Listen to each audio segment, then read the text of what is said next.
তো এই যে সকালবেলা ঘুম থেকে উঠে দরজা খুলে দেখি যে এত পাতা পড়ে আছে উঠোনে, মানে এত প্রচণ্ড বাতাস হয়েছে আমাদের এদিকে, মানে সব দিক দিয়েই মনে হয়েছে, বাতাসে একদম উঠোন দেখা যাচ্ছে না। তো গুড মর্নিং বন্ধুরা, আমি ঝুমা চলে এসেছি আবারও একটি নতুন ব্লগে। তো এখন বাজে 5:30। এই 5:30 থেকে আমার কাজ শুরু হয়ে গেল। আর প্রথমেই আমি উঠোন ঝাড় দিলাম, আর উঠোনে এত পাতা পড়ে আছে আর এত ধুলো হয়েছে যে কি বলবো। তারপরে আমি স্নান করে ছেলের স্কুলের জন্য টিফিন অ্যারেঞ্জ করলাম। তো আর এটা আমি এগ রোল টাইপের বানিয়ে দিলাম, কারণ আজকে এত দেরি হয়ে গেছে যে তাড়াতাড়ি কিছু একটা বানিয়ে দিতেই হবে। তো এগ রোল একটা বানিয়ে দিলাম, আর এটা খুব কম তেলে আমি বানিয়ে দিয়েছি। আর এখানে শসা এবং পেঁয়াজ দিয়ে এবং একটুখানি সস দিয়ে এরকম রোল করে বানিয়ে দিলাম। আর আমার ছেলের এটা খুবই পছন্দের। আর বেশিরভাগই আমি সময় ভাতে দেই, তো কয়েকদিন থেকে ও ভাত খেতে চাচ্ছিল না। তো ওর স্কুল থেকে ম্যাম বলছিল যে টিফিনটা একটু চেঞ্জ করে করে দেবেন। তো একদিনে একরকম টিফিন আমি দেই। এর জন্য কোনো দিন এগ রোল দেই, কোনো দিন রুটি দেই, কোনো দিন পরোটা দেই বা ভাতও দেই, তার সাথে তো ফ্রুট থাকেই। তো আজকে এভাবেই দিলাম। যে আর তার সাথে দিয়ে দিব কয়েকটি ড্রাই ফ্রুট। তো এখানে 2টো খেজুর দিয়েছি আর কয়েকটি কাজু এবং কিশমিশ দিয়ে দিয়েছি। আর তার সাথে দিয়ে দেব আমি কলা। কিন্তু কলাটা আমি যখন দিলাম ছেলের পছন্দ নয়, কলাটা আমি ধুয়ে এখানে বক্সের মধ্যে ঢুকিয়ে দিয়েছি, কিন্তু ছেলের কলা পছন্দ না, কলাটা নামিয়ে দিলাম। এই জন্য তারপরে দিয়ে দিলাম মৌসম্বি, কারণ কেটে দিয়েছি। আর এভাবে কেটে দিলে না নষ্টও হয় না আর খেতে সুবিধেও হয়। তো অনেকক্ষণ যেহেতু থাকবে টিফিনটা, তো 1-1.5 ঘন্টা পরেই খাবে, তো তার জন্য এভাবেই আমি দিয়ে দিলাম। আর তারপরে ছেলেকে আমি ভাত খাইয়ে দিয়েছি, আর ভাতের থালাটা এখানে রেখে দিয়েছে।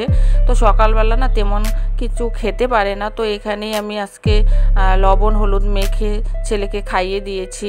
আর ও এদিকে না আইসক্রিমের কাঠি নিয়ে যাচ্ছে, আর ম্যাম কিন্তু এগুলো দেখলে বকবে, তো তার জন্য আমি হাত থেকে নিয়ে নিলাম। আর ওর যে গাড়িটা আসে স্কুলের গাড়িটা, এখন বাড়ির সামনেই একদম দাঁড়ায় না, একটুখানি এই চৌপতি আছে যে চৌপতিতে দাঁড়িয়ে থাকে। তো তার জন্য ওর বাবা একটু স্কুটি দিয়ে আসবে, কারণ হচ্ছে তাহলে তাড়াতাড়ি যেতে পারবে। আর গাড়ি একটুখানি 19-20 হলে চলে যায়, তো তাড়াতাড়ি যেতে হয়। আর এখন বাজে হচ্ছে 8টা।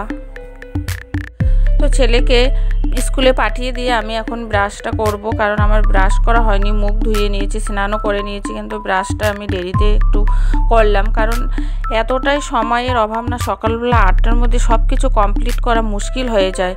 যাক, আজকের আবহাওয়াটা একটু ঠান্ডাই আছে। তো চলো, মুখ ধুয়ে চলে আসলাম রান্নাঘরে। আর এখন চা বসিয়ে দিয়েছে, কারণ চা আগে খেতে হবে, তারপরে অন্য কাজগুলো করতে হবে। তো এখানে ছেলেকে যে আমি এগ রোল বানিয়ে দিয়েছি, তাও একটুখানি আটা বেঁচে ছিল, তো আমি একটা রুটি বানিয়েছি। তো এটা চা দিয়ে আমি খেয়ে নেব। আর আমার হাজবেন্ড বিস্কুট দিয়েই চা খাবে।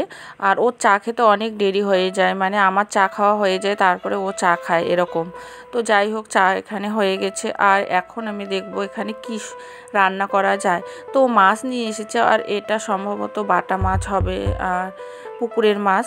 তো আর এই দিকে দেখো, আমাদের যে মানে এত ঝড় হয়েছিল, এই ঝড়ের মধ্যে 1 ঝুড়ি আম পেয়েছি, আর এই আমের চাটনি তো বানাতেই হবে। আর এদিকে দেখো, টমেটো বাজার থেকে নিয়ে এসেছে, আর টমেটোগুলো খুবই সুন্দর ছিল, কিন্তু আমি ফ্রিজে রাখতে ভুলে গেছি। আর আমার ঘরে না এত ইঁদুরের উৎপাত, এই যে ইঁদুর খেয়ে ফেলছে, এইভাবে মানে সবজিগুলো নষ্ট করে দেয়। তার জন্য সবজি কিনে এনে আগে ফ্রিজে রাখতে হয় আমার। তো যাই হোক, আর এইদিকে ঢেঁড়স ভাজা করব। আর এই যে এটা একটা শাক, এটা আমার চেনা নেই, একটা দিদি দিয়েছে, আর এই শাক ভাজাটা আমি করব। তো চলো এখন রান্না বান্নার দিকে যাই। চাটা হয়ে গেছে, তো চাটা খেয়ে আমি রান্না শুরু করে দেব। তো চলো।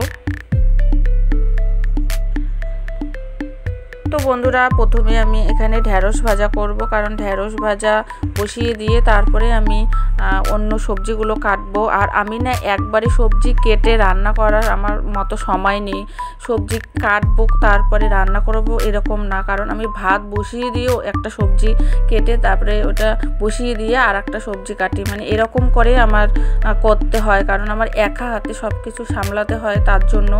তো যাই হোক, এখানে ঢেঁড়স ভাজা বসিয়ে দিয়ে আমি মাছ ধুয়ে আনবো।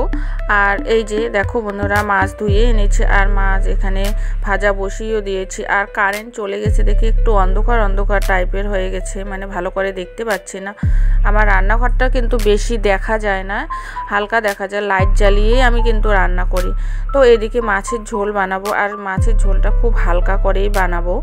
আর প্রথমে আমি আলুগুলো ভেজে নেব। তো আর আলুগুলো সরু সরু করে কেটে নিয়েছি। আর আলু মাছ দিয়ে আলু ঝোল আমার খেতে বেশি ভালো লাগে। আর এখানে টমেটো দিয়েছি আর একটুখানি আমি পেঁয়াজ বাটা দিয়েছি। আর এখানে হচ্ছে জিরের গুঁড়ো আর কাঁচা লঙ্কা দিয়ে বানাবো ঝোলটা।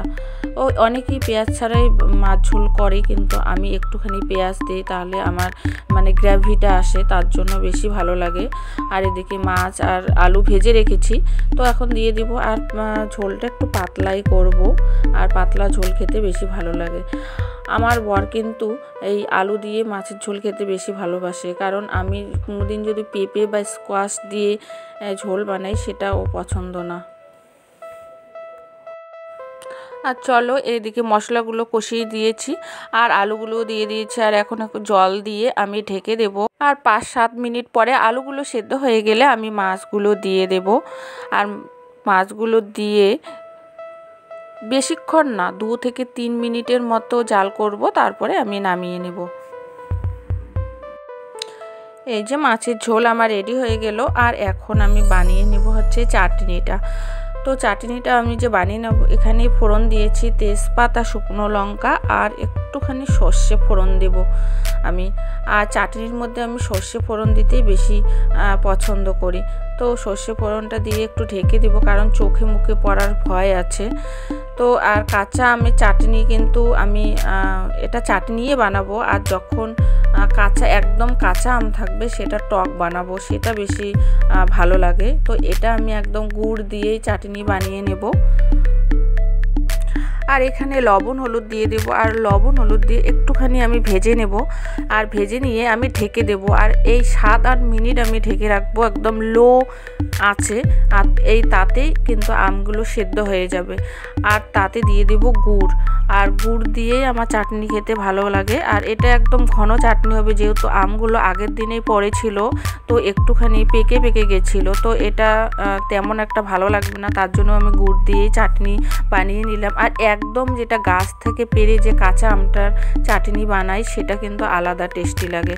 তো চলো চাটনিটা বানিয়ে নেই। তো আমার এদিকে চাটনিটাও হয়ে গেল। আর এখন আমি শাক ভেজে নেব। আর শাক ভাজা হয়ে গেলেই আমার রান্না কমপ্লিট হয়ে যাবে। তো এই যে শাকগুলো ধুয়ে এনেছি আর এখন আমি কেটে নেব। আর আমি চাকু দিয়ে শাক কাটি, কারণ হচ্ছে আমি বটি বা দা দিয়ে শাক কাটতে পারি না, তো আমাকে চাকু বা কাঠারি লাগে। তো শাকগুলো কেটে নেব কুচি কুচি করে, তারপরে আমি শাকগুলো ভেজে নেব।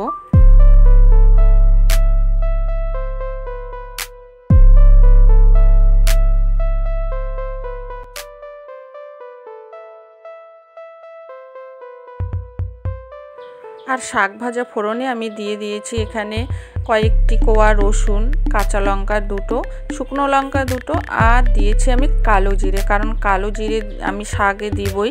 আর শাক কালো জিরে আর রসুন দিলে যে ফ্লেভারটা আসে আমার, সেটা ভীষণ ভালো লাগে। তো শাকটা এই যে আমি দিয়ে দেব। আর শাকটা ভালো করে ভেজে নেব বন্ধুরা। আর শাক ভাজা হয়ে গেলে আমার রান্নাটা কিন্তু কমপ্লিট হয়ে যাবে পুরোপুরি। আর শাকটা দিয়ে কিন্তু আমি এটা ঢেকে রাখবো না, কারণ ঢেকে দিলে কিন্তু অনেকটা জল বেরোবে এবং সেদ্ধ সেদ্ধ হয়ে থাকবে, তার জন্য না ঢেকেই আমি শাকটা ভেজে নেব। আর দেখো বন্ধুরা এদিকে চাটনিটা কেমন জেলির মতো হয়েছে, কতটা সুন্দর হয়েছে চাটনিটা। তো যাই হোক, শাকটা ভাজতে একটু বেশি সময় লাগলো, কারণ লবণ হলুদ যখন দিয়েছি শাকটার থেকে অনেকটা জল বেরিয়েছে। তো চলো রান্না বান্না কমপ্লিট হয়ে গেছে। আর এখন আমি গ্যাস মুছিয়ে রাখবো আর গ্যাস পরিষ্কার করে রেখে যাব আমি রান্নাঘর এখন। আর ডিউটির থেকে এসে আমি বাসনগুলো মেজে রাখবো। তো এভাবেই আমার সব কাজ কমপ্লিট করে রাখতে হয় বন্ধুরা। আমি একবারই সব কাজ করতে পারি না, তো যেহেতু আমার ডিউটি করতেই হবে। তো চলো এখন আজকে কি রান্না করেছি একটু দেখিয়ে দেই। তো এই যে এদিকে দেখো ভাত হয়েছে, ঢেঁড়স ভাজা আর শাক ভাজা আর হচ্ছে চাটনি, আর মাছের ঝোল। তো যাই হোক, আর এখন আমি নিজের জন্য টিফিনটা সাজিয়ে নেব। আর 12টা বেজে গেছে এখন। আর আমি ঘড়িটা না 10 মিনিট ফাস্ট করে রেখেছি, কারণ আমার যেহেতু টাইমের সাথে চলতে হয়, তো ফাস্টেই করে রেখেছি। তো আমার এদিকে টিফিন সাজানো হয়ে গেছে, মানে এটা লাঞ্চ বলবো, টিফিন না। তো চলো বন্ধুরা, ভিডিওটা এখানেই শেষ করলাম। টাটা।